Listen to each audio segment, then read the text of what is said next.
नमस्कार। मैं doctor Shyam Shankar, associate professor department of political science, Raja Singh college Siwan, BA honours part 2 के छात्रों के लिए एक व्याख्यान प्रस्तुत कर रहा हूँ।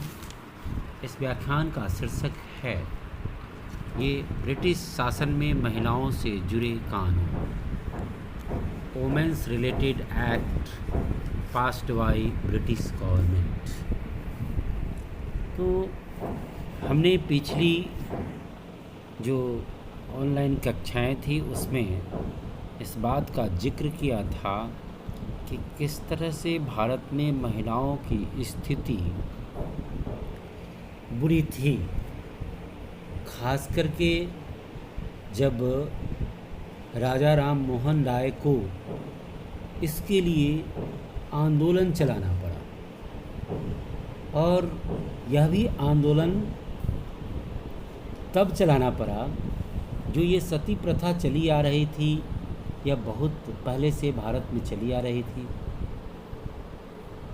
और ये सती प्रथा में पति की मृत्यु के बाद उसकी चिता में पत्नी को ज़बरदस्ती धकेल दिया जाता था।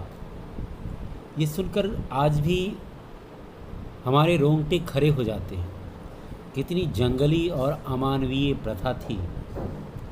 आप सोच सकते हैं, किसी जीवित व्यक्ति को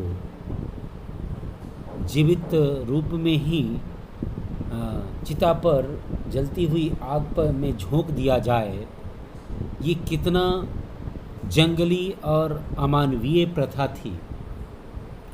इसका भी एहसास हालांकि उनसे पहले बहुत लोगों को हुआ, लेकिन सबसे ज़्यादा राजा राम मोहन राय पर इसका प्रभाव पड़ा। उनके बड़े भाई जगमोहन की मृत्यु हो गई और उसके बाद ज़बरदस्ती उनकी भाभी को उनके इच्छा के विरुद्ध बलपूर्वक उनकी चिता में झोंक दिया गया। इस अमानवीय दृश्य से राजा राम मोहन राय का मन विचलित हो गया और उन्होंने तभी इस सती प्रथा को समाप्त करने का निर्णय लिया। और उन्होंने राजा राम मोहन राय ने ब्रह्म समाज की स्थापना की और ब्रह्म समाज की स्थापना के बाद उन्होंने इस दिशा में प्रयास करना शुरू किया। एक सामाजिक जागरूकता, एक आंदोलन के तौर पर उन्होंने इस प्रयास को आगे बढ़ाया और उनके प्रयास को सपोर्ट मिला उस समय के तत्कालीन गवर्नर जनरल विलियम बेंटिक का।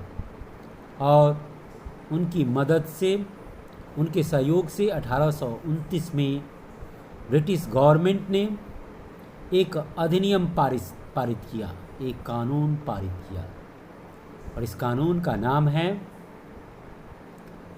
सती प्रथा निषेध अधिनियम 1829, रेगुलेशन नंबर 17th 1829। और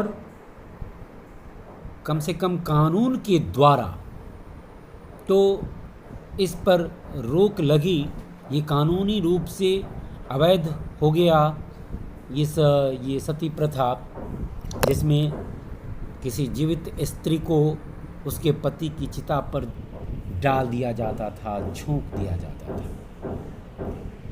इसके बाद हम देखते हैं कि और भी कई ये संगठन, व्यक्ति इस औरतों की जो स्थिति थी उसमें सुधार के लिए उन लोगों ने प्रयास करना शुरू किया। खास करके इस दिशा में ईश्वर चंद्र विद्यासागर का नाम आता है। ईश्वर चंद्र विद्यासागर ने कोई संगठन तो नहीं बनाया, लेकिन व्यक्तिगत तौर पर ही उन्होंने विधवा पुनर्विवाह के लिए जागरूकता और आंदोलन चलाना शुरू किया। इसके साथ साथ आर्य समाज और ब्रह्म समाज, इन सभी के संयुक्त प्रयत्नों से 1856 में एक और कानून पारित किया गया जिसका संबंध भारत की महिलाओं से था, और वह कानून था हिंदू विधवा पुनर्विवाह अधिनियम 1856, हिंदू विडो रीमैरिज एक्ट 1856।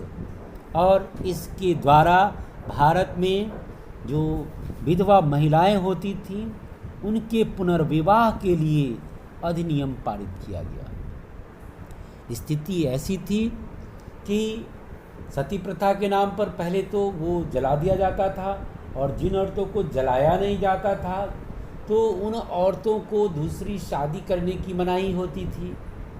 उन औरतों का जीवन बिल्कुल नरक जैसा जीवन होता था।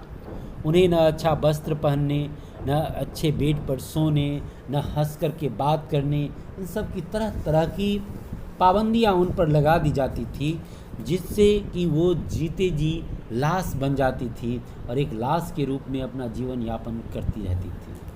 तो इस दिशा में एक महत्वपूर्ण काम हुआ 1856 का एक्ट, और इसके द्वारा हिंदू विधवा महिलाओं को भी पुनर्विवाह का अधिकार मिला। ईश्वर चंद्र विद्यासागर ने तो स्वयं अपने बेटे की शादी भी एक विधवा महिला से ही की। वो इतने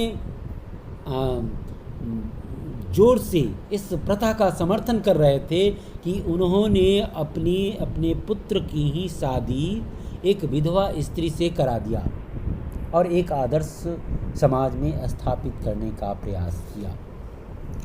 इसके बाद एक और अधिनियम पारित किया गया 1929 ईस्वी में, और वह था बाल विवाह निरोधक अधिनियम। खास करके मुग़ल शासन के दौरान, जब मुग़ल आक्रमणकारी भारत में आ रहे थे, जब मुग़लों का आए और उसके बाद जब मुग़लों का शासन भारत में स्थापित हो गया, उसके बाद उनकी जो स्थिति थी कि ये हिंदू सुंदर लड़कियों को या हिंदू कुंवारी लड़कियों को ये मुग़ल सैनिक उठा ले जाते थे, और इसीलिए ये अपनी प्रतिष्ठा को बचाने के लिए हिंदुओं में एक प्रथा की शुरुआत हुई। वह प्रथा थी बाल विवाह की प्रथा। बचपन में ही अपनी बच्चियों की लोग शादी कर देते थे, और शादीशुदा औरतों को ये मुग़ल सैनिक नहीं उठाते थे, इसलिए बाल विवाह की प्रथा बन गई थी। तो 1929 ईस्वी में ब्रिटिश गवर्नमेंट ने एक अधिनियम पारित किया। इस अधिनियम को शारदा एक्ट के भी नाम से जाना जाता है, इसलिए कि इसमें हरविलास शारदा ने अथक प्रयास किया, और इसलिए इस एक्ट को शारदा एक्ट के भी नाम से जाना जाता है। चाइल्ड मैरिज रेस्ट्रेंट एक्ट, यानी बाल विवाह निरोधक अधिनियम 1929। इसके द्वारा शादी की उम्र को बढ़ा दिया गया, यानी ये 1891 में जो एज ऑफ कांस्टेंट बिल पारित हुआ था, उसके द्वारा लड़कियों के लिए विवाह की आयु न्यूनतम 12 वर्ष निश्चित की गई थी। उसे बढ़ाकर अब चाइल्ड मैरिज रेस्ट्रेंट एक्ट 1929 यानी बाल विवाह निरोधक अधिनियम के द्वारा अब इसे 14 वर्ष कर दिया गया, यानी लड़कियों की जो शादी की उम्र है उसे न्यूनतम अब 14 वर्ष कर दिया गया। नेक्स्ट है हिंदू स्त्रियों का संपत्ति पर अधिकार अधिनियम 1937, the Hindu women's right to property act 1937। इस अधिनियम के द्वारा हिंदू समाज में जो विधवा स्त्री थीं उन्हें उनकी पति की संपत्ति में अधिकार दिलाया गया कानूनी रूप से। नेक्स्ट, महिलाओं से जुड़े एक और कानून 1946 में पारित किया गया, और यह जो कानून था कि अलग रहने तथा भरण पोषण हेतु स्त्रियों का अधिकार अधिनियम, यानी किसी कारण से कोई स्त्री अपने पति से अलग रह रही है तो वैसी स्थिति में उस पत्नी को अपने पति द्वारा भरण पोषण हेतु गुजारा भत्ता दिया जाएगा। और इसके लिए 1946 में कानून लाया गया। इस तरह से जो हम देखते हैं कि अंग्रेज़ों के द्वारा खास करके ब्रिटिश शासन के दौरान जो कानून पारित किया गया, इसमें महिलाओं के लिए सबसे जो महत्वपूर्ण कानून था वो 1829 में जो सती प्रथा के खिलाफ कानून बना। तब से 1856 में हिंदू विधवा पुनर्विवाह अधिनियम, फिर चाइल्ड मैरिज रेस्ट्रेंट एक्ट, फिर पति के संपत्ति में अधिकार या फिर पति से अलग रहने पर गुजारा भत्ता, ये सब जो कानून है वो महिलाओं के स्थिति को सुधारने में बहुत बड़ी भूमिका का निर्वाह किया और महिलाओं की स्थिति को बेहतर बनाने के लिए एक महत्वपूर्ण भूमिका अदा किया। और इन कानूनों का भारतीय महिलाओं की स्थिति के सुधार में बहुत ही महत्वपूर्ण स्थान है। आज की व्याख्यान में इतना ही। धन्यवाद।